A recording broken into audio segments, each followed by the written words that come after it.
Oh dear. Your call, please. Operator, I've been dialing Mary Hill 40098 now for the last 3/4 of an hour, and the line is always busy.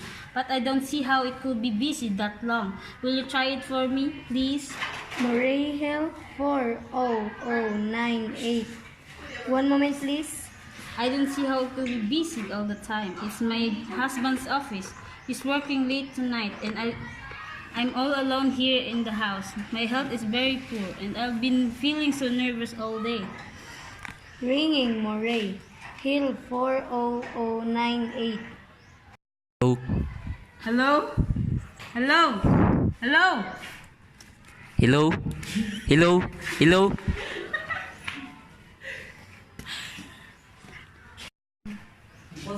Hello? Hello, George?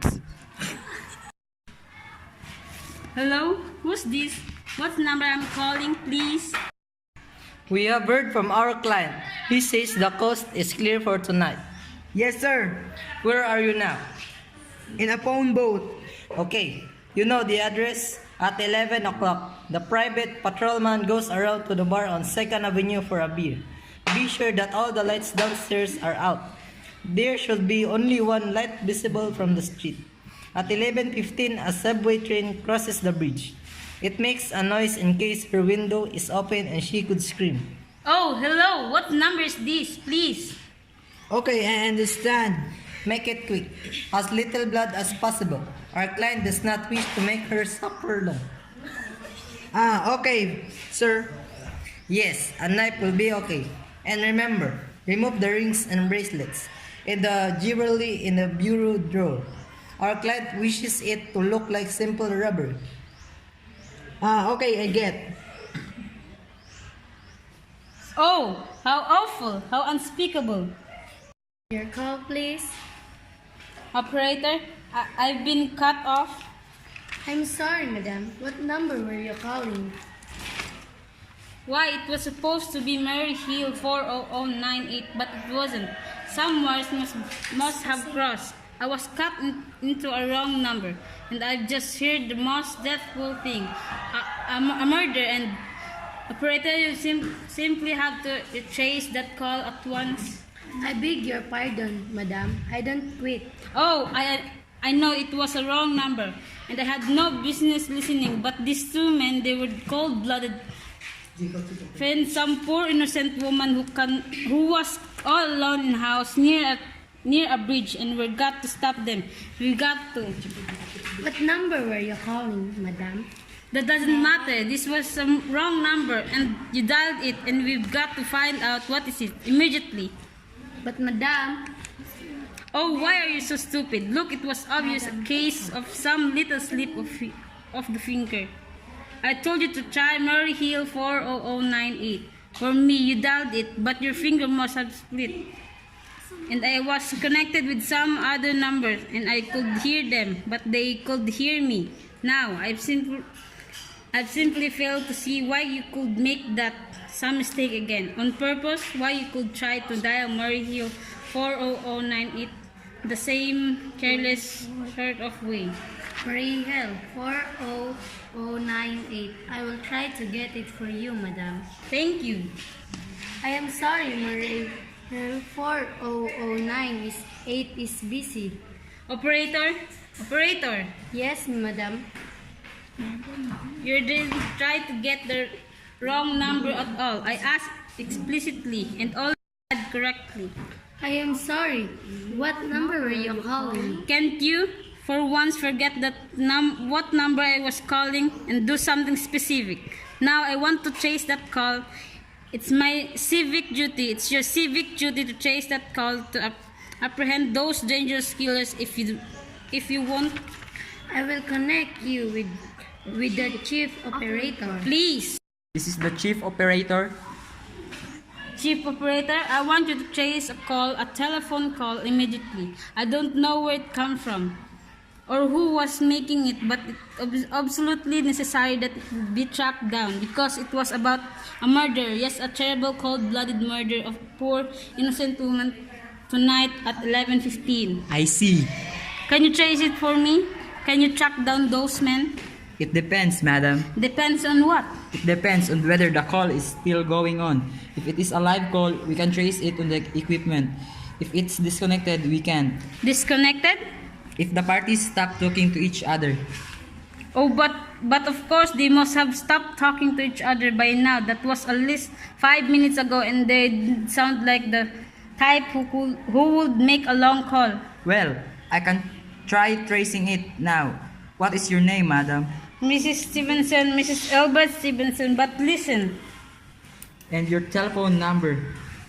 Plaza 42295. But if you go on wasting all the time. And what is your reason for wanting this call trace? My reason? Well, for heaven's sake, it is obvious.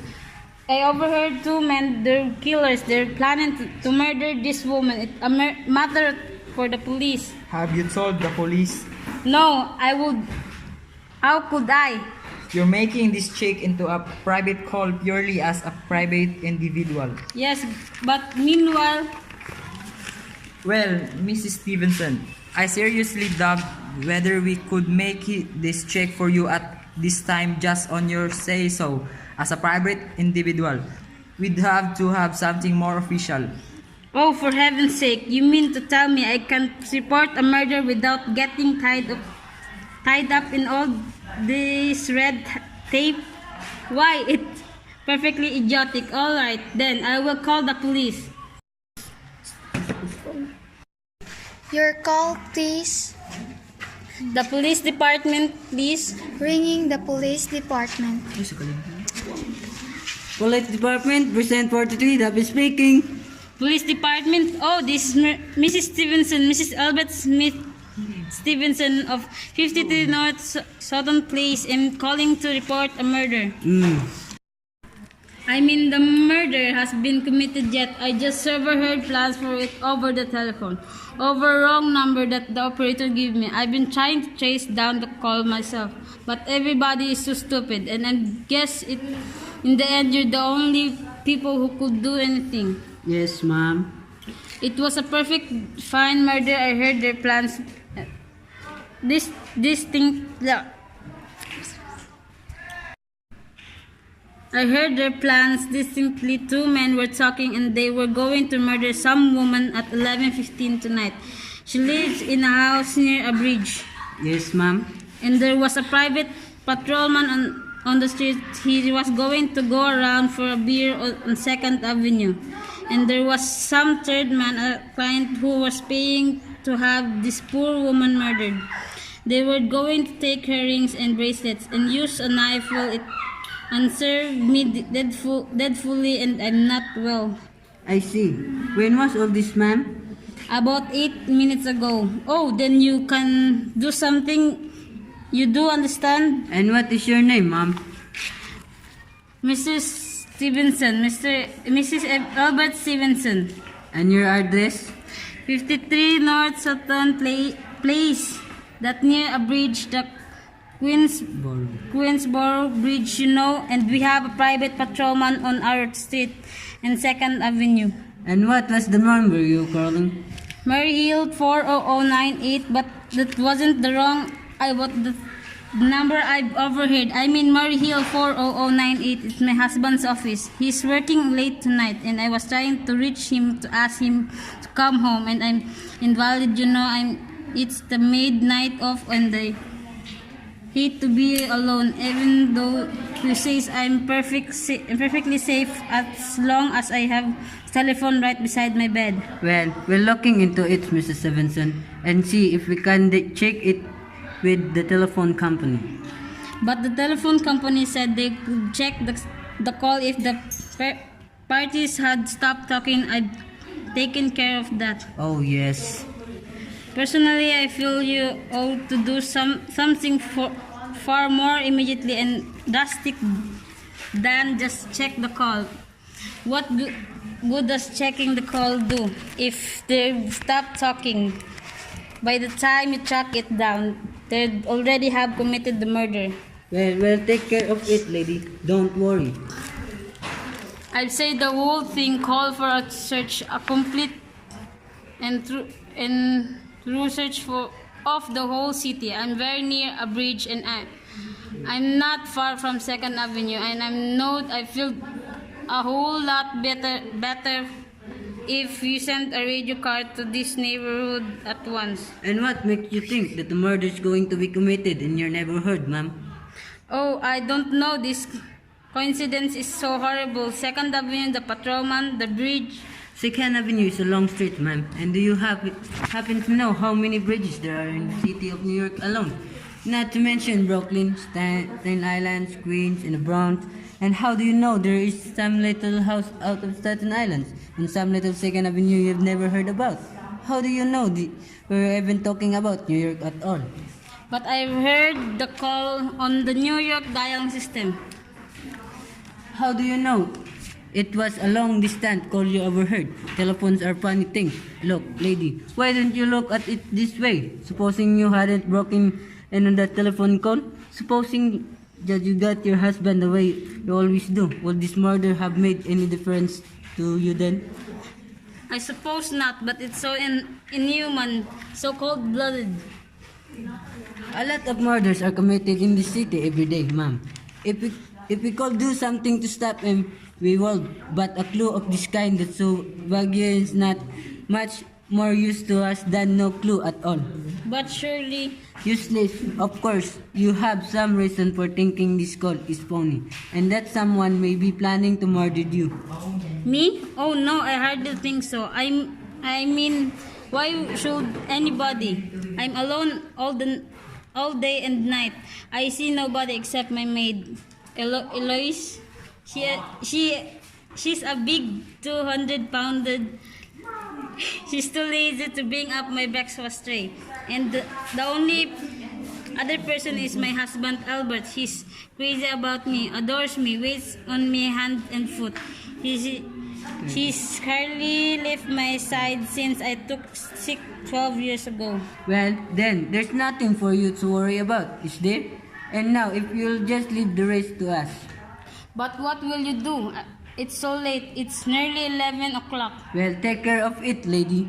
Will you broadcast it all over the city and send out squads and warn your radio cars to watch out, especially in suspicious neighborhoods like mine? Lady, I said we'd take care of it. Just now, I've got a couple of other matters here on my desk that require my immediate. Oh, idiot. Now why did I do that? Now he'll think I am fool. Oh, why doesn't Albert come home? Why doesn't he? Your call, please. Operator, for heaven's sake, will you ring the Mary Hill 40098 again? I can't think what's keeping him so long. Ringing Murray Hill 40098. The line is busy, shall I? I can't hear it. You don't have to tell me. I know it's busy. If I could only get out of this bed for a little while, if I could get a breath of fresh air or just lean out the window and see that street. Hello, Albert? Hello, hello, hello. Oh, what's the matter with this phone? Hello, hello. Hello? Hello? Oh, for heaven's sake. Who is this? Hello? Hello? Hello? Your call, please. Hello, operator. I don't know what's the matter with this telephone tonight, but it's positively driving me crazy. I've never seen such inefficient, miserable service. Now, look, I am invalid and I'm very nervous and I'm not supposed to be annoyed, but if this keeps on much longer. What seems to be the trouble? Murdered for... trouble, madam. Well, anything wrong? The whole world could be murdered for all you people cares. And now my phone keeps ringing. Yes, madam. Ringing in seconds. So, and when I pick it up, there's no one there. I'm sorry, madam. If you will hang up, I will test it for you. I don't want you to test it for me. I want you to put through that call, whatever it is, at once. I'm afraid that is not possible, madam. Not possible? And why? May I ask? The system is automatic, madam. If someone is trying to dial your number, there is no way to check whether the call is coming through the system or not unless the person who is trying to reach you complains to his particular operator. Well, of all the stupid, complicated, and meanwhile I've got to sit here in my bed, suffering every time that phones ring, imagining everything. I will try to check it for you, madam. Check it. That's all anybody can do of all the stupid idiotic. Oh, what's the use? Hello? Hello? Stop ringing. Do you hear me? Answer me. What do you want? Do you realize you're driving me crazy? Start staring. Hello, is Plaza 42295? Yes, this is Plaza 42295. This is Eastern Union. I have a telegram here for Mrs. Albert Stevenson. Is there anyone here I who received the message? am Mrs. Stevenson. The telegram as follows: Mrs. Albert Stevenson, North 53 North Southern Place, New York, darling. Terribly sorry. Try to your last hours, but line busy. Leaving for Boston 11 p.m. Tonight, urgent business. Back tomorrow afternoon. Keep happy. Love, signed Albert. Oh no. That's all, madam. Do you want to wish to deliver a copy of the message? No. Thank you. Thank you, madam. Good night. Good night. No, it isn't true. He could do it not when he knows I'll be all alone. It's some trick, some Swedish. No? Your call, please. Operator, try that Mary Hill 4098 number for me just once more, please. Ringing Murray Hill 40098. He's gone. Oh, Albert, how could you? But I can't be alone tonight. I can't. If I'm alone one more second, I don't care what he says or what he expensive. I'm entitled. This is information. I want the telephone number of Finchley Hospital. Hensley Hospital. Do you have the address, madam? No, it's somewhere in the 70s through. It's a very small, private, and exclusive hospital where I had my appendix out 2 years ago. Hensley, Henc. One moment, please. Please hurry and please, what is the time? I do not know, madam. You may find out the time by dialing Meridian 71212. Oh, for heaven's sake, could you? The number of Hensley Hospital is Butterfield 70105, madam. Butterfield 70105. Hensley Hospital. Good evening. I want the nurses to see at once. I want a trained nurse. I want to hire here immediately for the night. I see. And what is the nature of the case, madam? No, but I'm Nerves. I'm very nervous. I need shooting in companionship. My husband is away, and I'm... Have you been recommended to us by any doctor in particular, madam? No, but I really don't see why all this scheduling is necessary. I want a trained nurse. I was patient in your hospital 2 years ago, and after all, I do expect to pay this person. We quite understand that, madam, but registered nurses are very scarce just now, and our superintendent has asked to send people out only on cases where the physician in charge feels it is absolutely necessary. Well, it is absolutely necessary. Sick woman, I'm never upset where I'm so alone in this house, and I'm invalid. And tonight I was overheard a telephone conversation that upset me dreadfully about a murder. A poor woman who was going to murder at 11:15 tonight. In fact, if someone does come at once, I am afraid to go in my mind almost offhandedly by. I see. Well, I speak to Miss Phillips as soon as she comes in. And what is your name, madam? Miss Phillips, and when do you expect her in? I really don't know. Madam, she went out to supper at 11 o'clock. 11 o'clock, but it's not 11 yet. Oh, my clock has stopped. I thought it was running down. What time is it? Just 14 minutes past 11. What's that? What was what, madam? That clicked just now in my own telephone. As sure someone had left the receiver of the hook at the extension phone downstairs. I didn't hear it, madam. Now about this. But I did. There's someone in this house, someone downstairs in kitchen, and they're listening to me now. They hung up.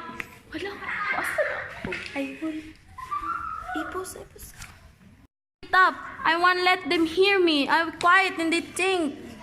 But if I don't call someone now while this still down, they know sometimes. Your call, please. Operator, I am desperate trouble. I cannot hear you, madam. Please speak louder. I don't dare. I dare someone listening. Can you hear me now? Your call, please. What number are you calling, madam? You got to hear me out, please. You got help. There's someone in this house. Someone who's going to murder me, and you've got to get in touch with that. Oh, this is it. He's pull it down. He's put down the extension. He's coming. He's coming up the stairs. Give me this police department. Police. Ringing the police department. Police Department, present 43. Duffy speaking. Police Department, Duffy speaking. Wrong number.